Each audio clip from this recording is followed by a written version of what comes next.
Welcome to another race preview. We've got 270's first race for the homies.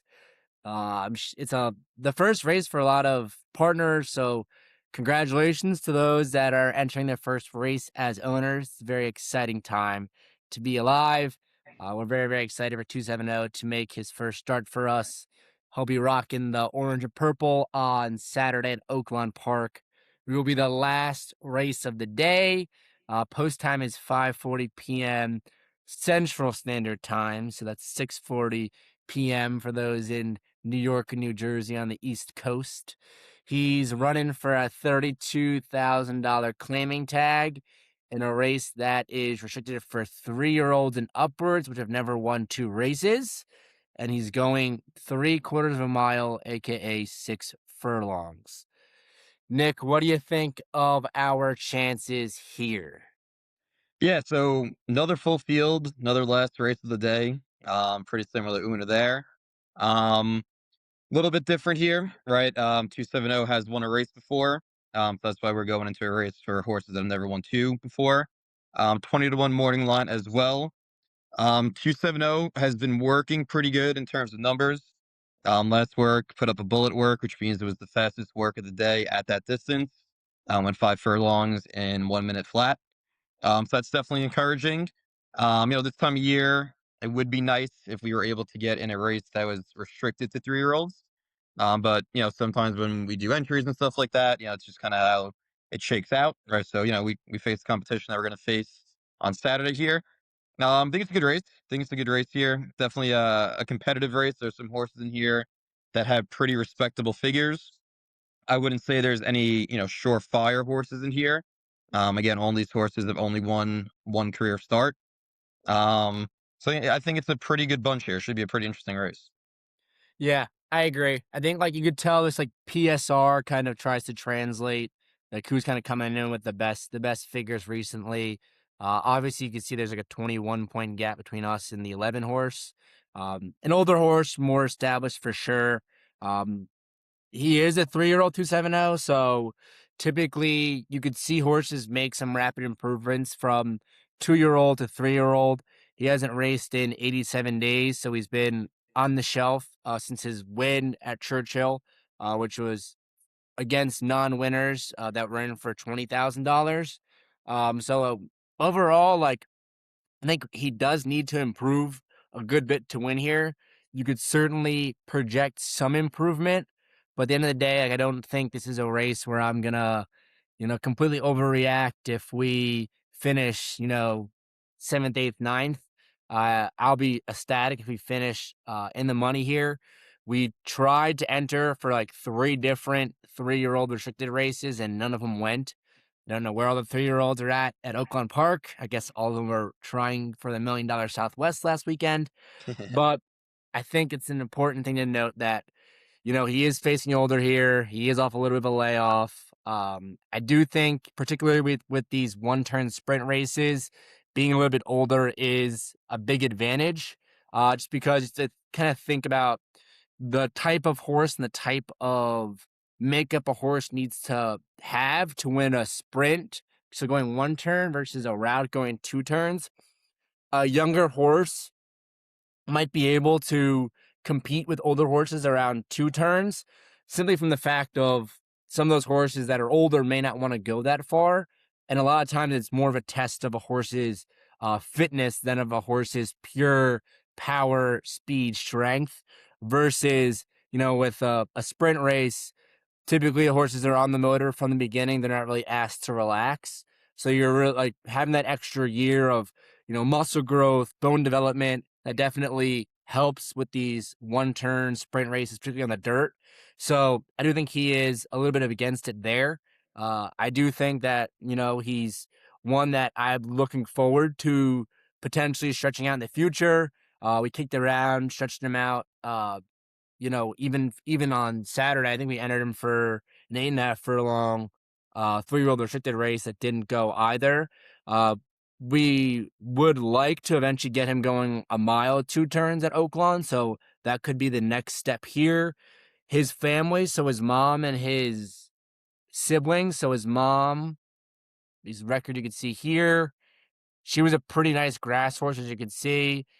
She competed in some stakes races, finished third. She was a very nice turf horse. His sibling, like, you see this Lady Bethel, the top speed figure. She was a nice turf horse as well. So he's one that I definitely wouldn't be opposed to. And I'm kind of hoping that we retain him. So he is like in for a 32K claiming tax. Someone can take him off of us for 32,000.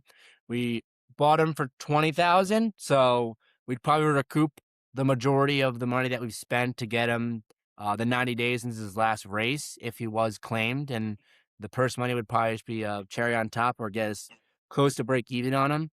So overall, that's like kind of how I feel going into it. I do think that, horses like the 11, horses like even the 4 off a long layoff are interesting. I do think it is very, very interesting. I mean, you have a lot of horses that are like 40 days out because like Oakland closed for a few weeks, but you could see like the top 2 here are off long layoffs, even the 8 and the 4 Yeah, off a you got long the 8. layoff. Yep. So it's an interesting race from okay, we're a younger horse facing older, but a lot of these horses here don't have very recent form to go off of either. Yeah, agreed. I do think, the improvement hopefully from 2 to 3, regardless if it's 270's day on Saturday, I think it is the horse that we're all kind of excited about. Due to the versatility that Matt said, we could potentially stretch out, maybe turf as well. There's definitely a lot of options here with this horse. So, my hope is that we run well, we don't get claimed hopefully for the 32. And just kind of attack the next race and hopefully find a. Not that this is such a bad spot, like Matt said, and like I said earlier, we did try to enter restricted races for 3-year-olds. Sometimes it was hard to go this time of year. Like Matt said, I was trying to make the Derby. So maybe there's more opportunities for that down the line. So I think this is an exciting race for us, and I think we'll definitely run better than the 20-1 odds. Yeah, I think so too. Any picks, any ideas on how you're gonna bet this race, Nick? Yeah, I mean it's a tough one. You're not. It's hard to trust a lot of these horses. Like we said, there's a lot of long layoffs. A lot of There's horses that are no. fresh off maiden wins too. You see Yeah, a like lot of yep, a couple Busts, the horses. 12, the 1, the 10. Yeah, so we got 4 fresh off the maidens. I don't know, honestly. I personally, the way that I like to play, I probably wouldn't be able to play the horses off a layoff in this type of spot here, just because it's such a big field. And I think that, even though some numbers do stand out, I don't think that they're the most trustworthy horses, right? If you take a look at the first horse there, the 11, right, last race looks pretty good. Race after that, um, it wasn't great. Race after that looks a pretty solid number, then broke the maiden there. Um, so I don't know, there's a little bit of inconsistency there with the horses. So I would kind of take a shot here with the 5 probably at 10-1.